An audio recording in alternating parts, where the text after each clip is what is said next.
Pues mire, yo quisiera saber que usted me dé su nombre completo, dónde y cuándo nació, y si me puede decir algo de su familia, de cuántos eran, de qué trabajaba su papá, como una biografía breve de usted, pero comience con su nombre y dónde y cuándo nació. Ahora, Sí. mi nombre es Ulises Barreto González. Le doy la parte cuando ingresé al ejército. ¿Dónde y cuándo nació? ¿Dónde y cuándo nació? Nací en Aguadilla el 4 de enero de 1930, en Aguadilla, Puerto Rico. Y dígame algo de su vida familiar. Pues nos criamos en una finca porque mi papá era agricultor. Sí. Y estudiamos en la high school de Aguadilla. ¿Cuántos eran? Éramos 6, 3 hermanos y 3 hermanas. ¿Eran pobres o estaban cómodos económicamente? No éramos ricos, ¿verdad? Pero éramos una clase que estábamos un poco cómoda. Había pobreza, ¿verdad? Como en todos sitios que hay pobreza extrema y en otros no, ¿verdad? Pues más o menos nosotros vivíamos en esa clase media. Un momento, no se me... O sea, nos criamos en una finca, ¿verdad? Porque mi papá era agricultor. Sí. Y éramos una familia de 3 hermanos y 3 hermanas. Y estudiamos en la escuela pública de Aguadilla, Puerto Rico. ¿Hasta qué grado estudió? High school. ¿Terminó high school antes de ingresar? Sí. Okay. Y después cogí otros cursos diferentes, pero high school. Después de la guerra, fue que Sí. estudió después de la guerra. Sí. Okay, pero antes de ingresar terminó el 4º año. Me faltaban unas asignaturas antes de ir a la guerra y las terminé después. Okay. ¿Y de la familia suya, hubo otros que sirvieron en el ejército? Parientes míos y eso, pero hermanos y familiares cercanos no. Primos míos y eso murieron en el ejército. Okay. En Corea. ¿Cómo llegó al ejército? ¿Usted fue de voluntario o lo llamaron? Me llamaron, obligatorio. ¿Cuándo fue eso y cuántos años tenía? Tenía promedio 20 años. ¿Y cuándo fue eso? Estaba viviendo cuando eso en Nueva York, en la ciudad de Nueva York, por un año, y ahí me llamaron cuando la dejé Corea. Entonces usted fue reclutado de Nueva York. De Nueva York, sí. ¿Qué me puede decir de esa experiencia? ¿Dónde lo mandaron para entrenar y todo Para eso? entrenar, me iban a mandar a Fort Dix, pero entonces yo hablé con el reclutamiento, que me dieron la oportunidad de regresar a Puerto Rico, porque hacía un año que yo estaba fuera de Puerto Rico. Entonces, que me presentaba aquí en el campamento en Puerto Rico y me enviaron acá. Sí. Pues entonces hizo su entrenamiento en Puerto Rico. En Puerto Rico. Hice entrenamiento en la base Tortuguero de Puerto Rico por 3 meses, algo así era, y entonces ahí nos enviaron a Corea. ¿Y siente que fue bastante entrenamiento como para mandarlo a combatir en guerra? Bueno, yo tenía la oportunidad, o tuve la experiencia, mejor dicho, que yo había estado, cuando era estudiante de high school, había estado 2 años en la Guardia Nacional de Puerto Rico. Y eso me ayudó para el servicio militar. Ok. Entonces, ¿se acuerda cómo y cuándo llegó a Corea? ¿A Corea? ¿Cómo? ¿En la jornada que tomó? Bueno, estuvimos como aproximadamente cerca de un mes en el barco, hasta que llegamos a Japón, a Kandrei Norte, Japón. Ahí cambiamos para un barco más pequeño y entramos a Corea por Incheon. Entramos a Corea, que ya Incheon la habían destruido, la capital, la ciudad completa. Y de ahí pues continuamos para el tren, para el frente y eso. Dígame, ¿en cuál unidad lo asignaron? Dígame la compañía, el regimiento y... Un momento, deje terminar. La compañía, qué regimiento y cuál fue su responsabilidad o su especialidad. Perdón, me asignaron a 65 de infantería, a la compañía M del tercer batallón. Y el trabajo mío era forward observer. ¿Usted era forward observer? Observer, sí. Okay. Observar fuego y eso. ¿Y qué es un forward observer? Porque usted está día y noche pendiente a donde está el enemigo para pasar información atrás para entonces tratar de localizar al enemigo, bombardearlo, lo que haya que hacer. Es un trabajo peligroso. Bastante peligroso porque no es suyo y de un ayudante. ¿Usted va antes de las tropas? No, está en el medio de las tropas. Okay. Vamos a decir, los americanos están en el sur y los coreanos en el norte. Usted está en un periodo de centro, pasando información hacia atrás para entonces por encima de las montañas bombardear. Pero ustedes no son los que van antes de las tropas como a buscar inteligencia. Perdón. Ustedes, los forward observers, no los que van antes de el resto de la tropa para hacer inteligencia, conseguir inteligencia. No, esos son los que van de patrulla. Nosotros era observación todo el tiempo y pasar información atrás, porque había que saber de mapa y de coordenadas, concentraciones y todo eso. Teníamos radio y teléfono y todo que nos comunicábamos para atrás, porque el fuego de nosotros era por encima de las montañas, de mortero y artillería y eso. Entiendo. Y entonces, cuando usted llegó allá, ¿tuvo problemas con el idioma? ¿Usted hablaba inglés? ¿Y cómo? Deje que termine. Quiero saber de su conocimiento del idioma, si tuvo problemas comunicándose con los oficiales americanos. ¿Y qué me puede decir de los oficiales, si lo trataron bien? Dos preguntas, del idioma y de los oficiales. No tuve problema, ¿verdad? Porque como había estado acá en el ejército, en la Guardia Nacional, éramos casi todos puertorriqueños en ese regimiento. Y muchos hablaban español y muchos hablaban inglés. Y hasta donde yo entendí, pues nos trataron bien. No puedo decir que nos trataron mal. Y usted había aprendido inglés en Nueva York, ¿no? Para vivir ahí. Sabía algo. ¿Y se defendía? Me defendía por lo menos, sí. Okay. ¿Cuál fue su primera impresión de Corea? Yo sé que quizás vio nieve en Nueva York, ¿verdad? Estuvo ahí para ver nieve, pero a pesar de ese viaje a Nueva York no había salido de Puerto Rico, ¿no? Ese es su primer viaje a las afueras, ¿no? Sí. ¿Cuál fue su impresión de ese país extraño? Bueno, fue pésimo porque era un país que estaba destruido. Las ciudades y todo, las comunicaciones, las carreteras, o sea que no había servicio, todo estaba destruido. Para mí yo entiendo que había una pobreza extrema en ese tiempo. Ahora tengo entendido que ahora han progresado bastante, ¿verdad? Aunque casi siempre el progreso se queda en los grandes y en los gobiernos y eso, y a los militares, pero en sí han progresado bastante. Pero en ese periodo que nosotros estábamos, había mucha necesidad, porque había pobreza de verdad. Y usted sabe que en Puerto Rico había pobreza también, ¿verdad? Sí, por eso sí. ¿Y usted simpatizaba con ellos por eso, usted cree? ¿O cuál era la pobreza? ¿Era peor allá o en Puerto Rico? No es que eso a mí me llamaba la atención, porque yo vi pobreza aquí y la vi allá. En todas partes del mundo hay riqueza y hay pobreza. Y si trataba de ayudarlo, trataba todo el tiempo de ayudarlo. Otra cosa, si tenía la oportunidad de que veía a un individuo y si no necesitaba matarlo, ¿para qué lo iba a matar, verdad? O sea que eso está en el ser de uno. Sí, lo que usted lleve dentro, eso es particular.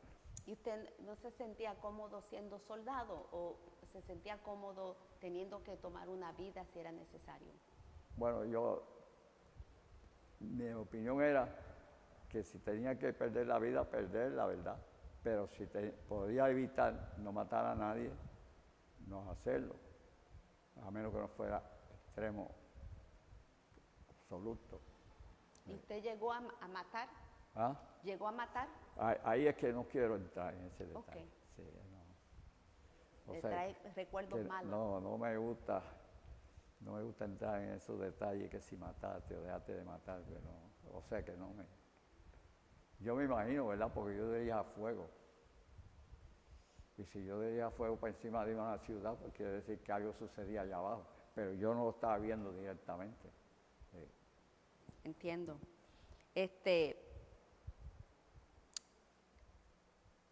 ¿Se acuerda de los lugares, algunos de los lugares que fue en Corea? Por nombre, ¿se acuerda de los lugares? Pues me acuerdo, por ejemplo, la ciudad de Incheon, que estaba destruida a nivel de la Zapata. Seúl, que era la ciudad principal, que estaba destruida por los edificios. Edificios, vamos a decir, de 4 o 5 plantas, estaban pasados de un lado a otro. Las bombas los habían destruido. Y después estuvimos en el último sitio que fuimos fue a Kelly Hill, que no llegamos a subir a él, porque es una montaña bien grande, ¿verdad? De unos cuantos miles de pies de altura. Entonces nosotros, el 65 de infantería, estaba en el Valle de Chewon y los chinos estaban arriba, en el tope de la montaña, que era difícil sacarlos de allí, y allí se quedaron. Los americanos creían que era que nosotros teníamos miedo, ¿verdad? Pero no era miedo, era que era difícil, porque ellos después probaron y tampoco pudieron entrar. De ahí fue que nos retiramos. ¿Usted participó en eso? ¿Perdón? ¿Usted participó en eso? Ese fue el último sitio que estuvimos. ¿Usted diría de todas las... ¿Perdón?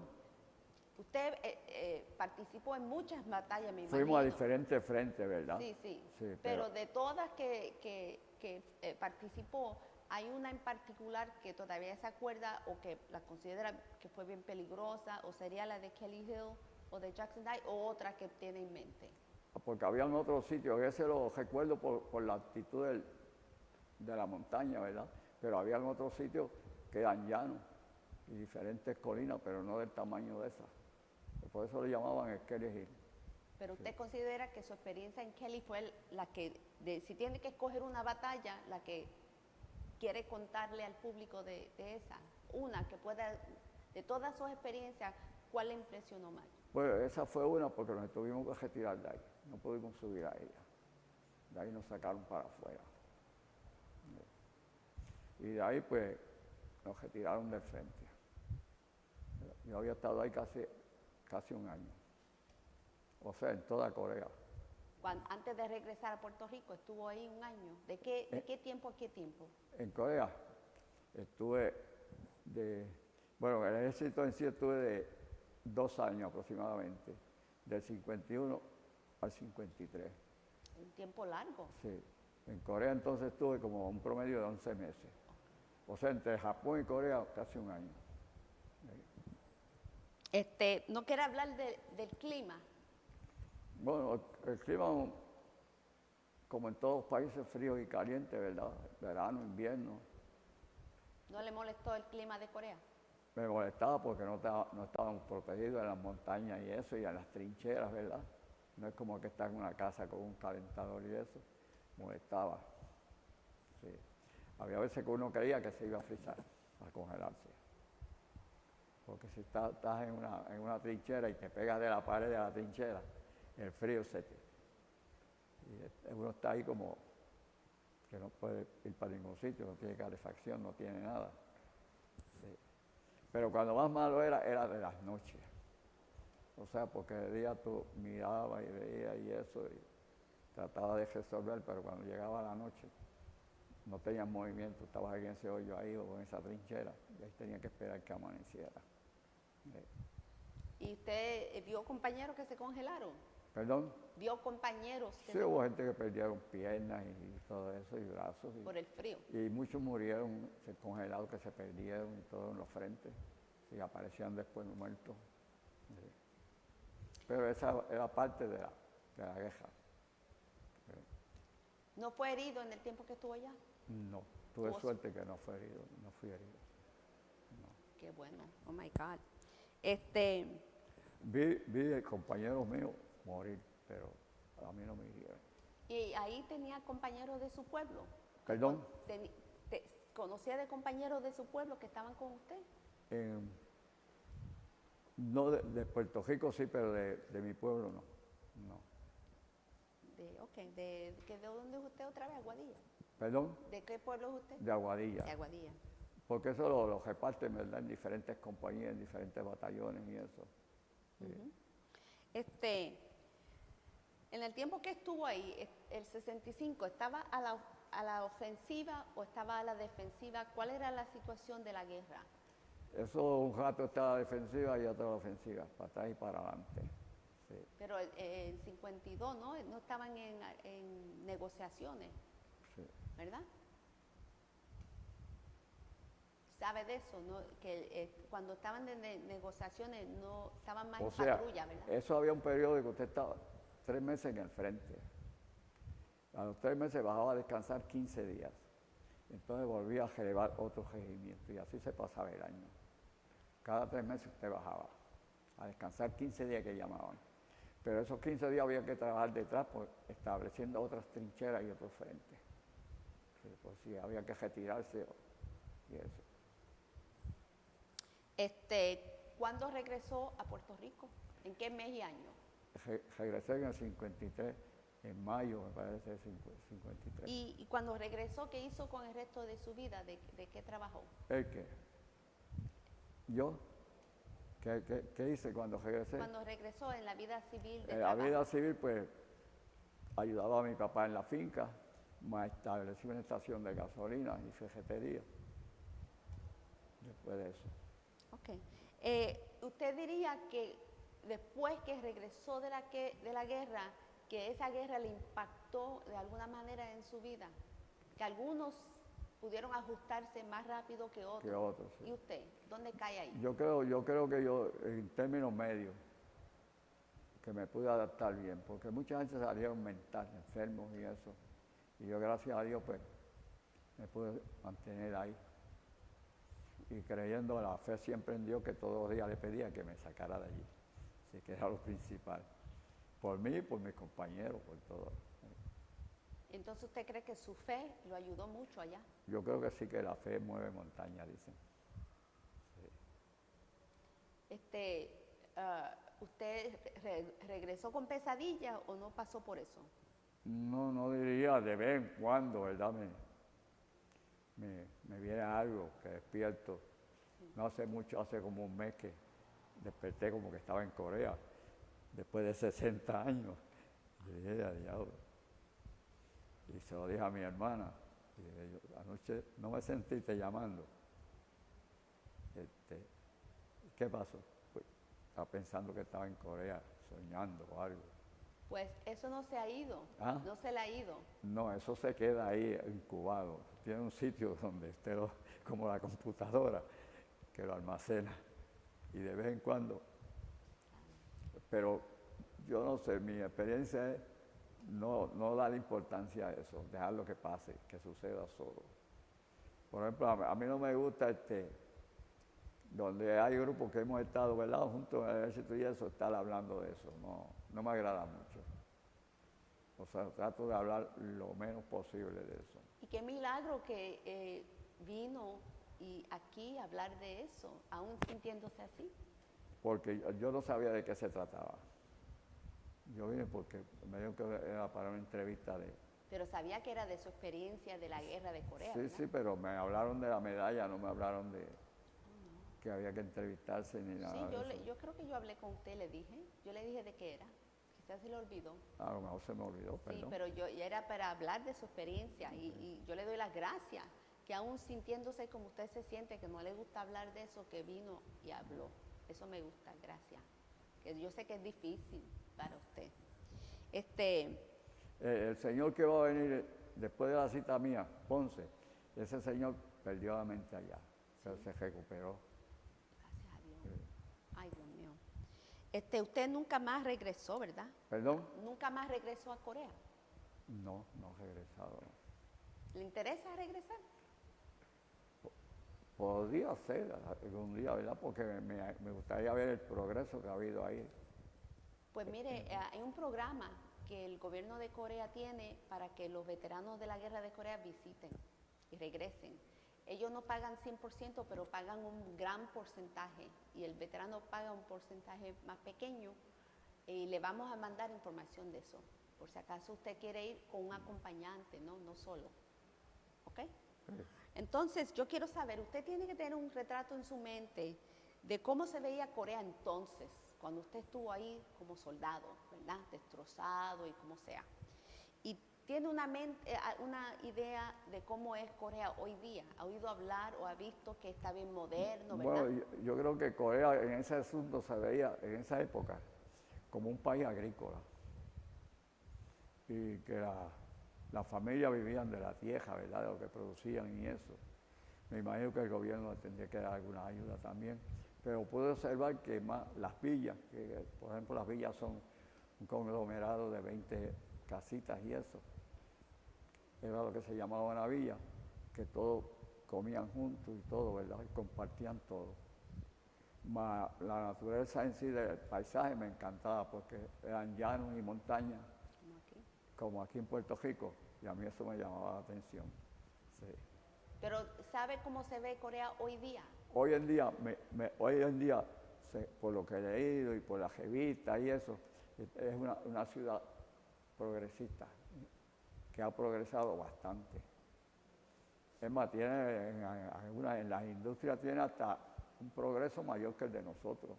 Pues ellos están fabricando cajos, esto, lo otro. O sea que están bastante adelantados en eso. Barcos. Nosotros no fabricamos barcos todavía ni cajos aquí. O sea que me gusta eso, ¿verdad? Porque es el progreso. Entonces, cuando nosotros llegamos ahí fue después de la Segunda Guerra Mundial, ¿verdad? Que lo que había era pobreza. Porque si ahí estuvieron los chinos y estuvieron los americanos y los rusos y todo eso, ¿y por qué no le habían dado ayuda y esperaron tan tarde? Que es lo que yo me pregunto, ¿verdad? Que las ayudas llegan un poco tarde siempre a los pueblos, no cuando lo espera el pueblo. Yo sé.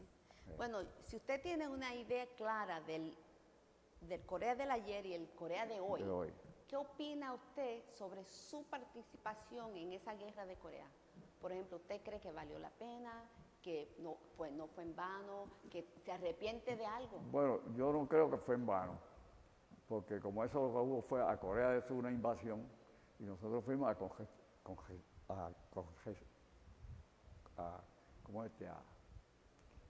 a contrarrestar esa invasión, porque los del norte los invadieron, ¿verdad? No los iban a dejar que ocuparan a toda Corea.